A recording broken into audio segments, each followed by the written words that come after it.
right, in this video, we're going to focus on addition and subtraction strategies for first graders. And the first thing to always work on is fact fluency. You're going to want to use some flashcards if you have them. If not, you could always make them with construction paper or with notebook paper, something like that. Index cards are your friends. You can get like 200 of them in a pack for like $1. But I got cheap Dollar Tree addition and subtraction cards. You want to focus on both, and you want to run through and do some quick fact fluency in within 20. We don't typically do anything higher than a 10 when we're adding. Usually we only go to 9. So you want to look through these and make sure, because I know like we have an 11 plus 8. That would be a good one for them to build, but not necessarily do with quick facts. So watch out for those.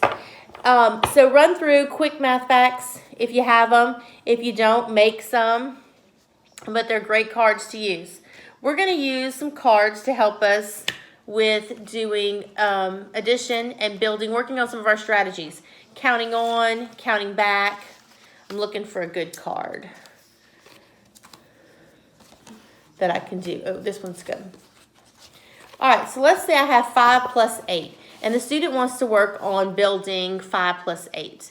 Well, if I'm working on this one of the strategies we've learned is to count on. So I would put the 8 in my head and count on. But if you want to build it on a mat, what I've done is I've created a tens frame. And what I have is 2 tens frames here. A tens frame is simply 2 rows of 5 so that you have 10 in this one and 10 in that one. We're going to use that to help us with some math facts. I'm going to turn this where you can kind of see what I'm doing, the camera, and you won't really see my face, but you'll be able to see what I'm doing on the paper. So I'm going to use some regular household items. I have pebbles, just little rocks that I got out of the driveway, collected. Or you could use cereal. Now, Fruity Pebbles are my favorite because they're colored, but I didn't have Fruity Pebbles. I had Cheerios, so Cheerios will work too. So I'm going to build, our card was 5 plus 8, so I'm going to build it. First thing I want to do is put 5, so I'm going to put 5 Cheerios, 2, 3, 4, and 5. And then I want to add 8 to that. You could add 8 more Cheerios. I'm going to do the rocks just so you can see the difference between the 5 and the 8. 1, 2, 3, 4, 5, 6, 7, 8. I want you to notice that I finished one 10 frame before I went down to the next 10 frame. I don't want to do 5 up here and 8 down here, because now the students can look at this and say, well, that's 10, and count on 11, 12, 13. So that's one way. Now, if you're working on a subtraction problem and you want to do a takeaway, you can do this one of 2 ways. That's enough. We've got 10. I'm going to pull 10 takeaway 2 for my card. So on 10 takeaway 2, you can either do 10 and take 2 away, or you can put the little number 2 and count on to the 10. So I'm going to show you that 2 different ways. All right, so if you want to lean it just a little bit so they can see. I'm going to put 10 Cheerios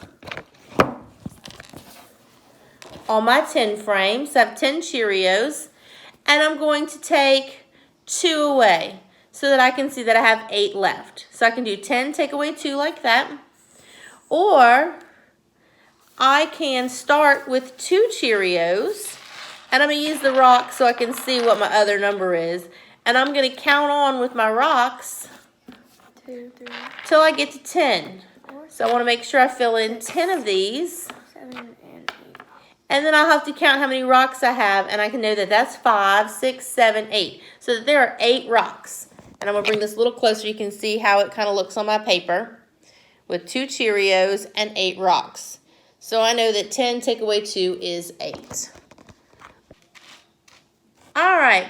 If you don't have flashcards at the house and you want to do a problem, you could always pull 2 number cards. Let's say you have phase 10 or Uno or something, or regular playing cards at the house.